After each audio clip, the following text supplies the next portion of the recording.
తునిలోని ఒక షోరూంలో తప్పిద ప్రమాదం. ఓయూను క్లోజ్డ్ యూనివర్సిటీగా మార్చాలన్న ఎన్ఎస్యుఐ.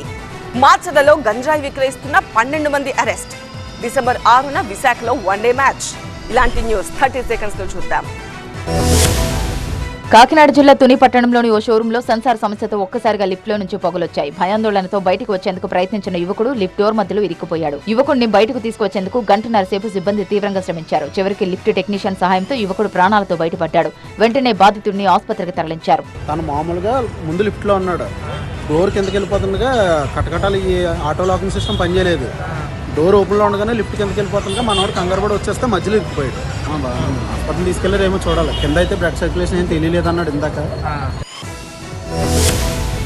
ఉస్మానియా యూనివర్సిటీని క్లోజ్డ్ యూనివర్సిటీగా మార్చాలని ఎన్ఎస్యుఐ నాయకులు డిమాండ్ చేశారు. వర్సిటీకి బౌండరీస్ లేకపోవడం వల్ల రాత్రి సమయంలో కొందరు వచ్చి విద్యార్థులను ఇబ్బందులకు గురి చేస్తున్నారని ఆరోపించారు.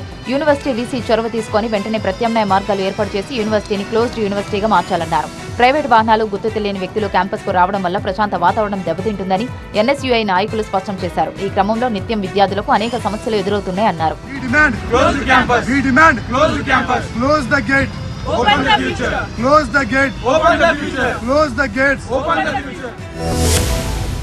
పల్నాడు జిల్లా మాచర్లలో గంజాయి విక్రయించే 12 మందిని పోలీసులు అదుపులోకి తీసుకున్నారు. వారిలో మాచర్లలోని 22వ వార్డుకు చెందిన కొంతమంది, వెల్లూర్తి మండలం సిరిగిరిపాడుకు చెందిన మరికొంతమంది గంజాయి విక్రయిస్తూ పట్టుబడ్డారన్నారు గురజాల డీఎస్పీ జగదీష్. వారి దగ్గర నుంచి 4 కిలోల గంజాయి ప్యాకెట్లు, 6 హ్యాష్ ఆయిల్ డబ్బాలను స్వాధీనం చేసుకున్నామన్నారు. వీటి విలువ 40,000 రూపాయలు ఉంటుందన్నారు. యువత చెడు వ్యసనాలకు బానిస కావద్దని సూచించారు. గంజాయికి బానిసైన యువత అసాంఘిక కార్యక్రమాలకు, చోరీలకు పాల్పడుతున్నారన్నారు.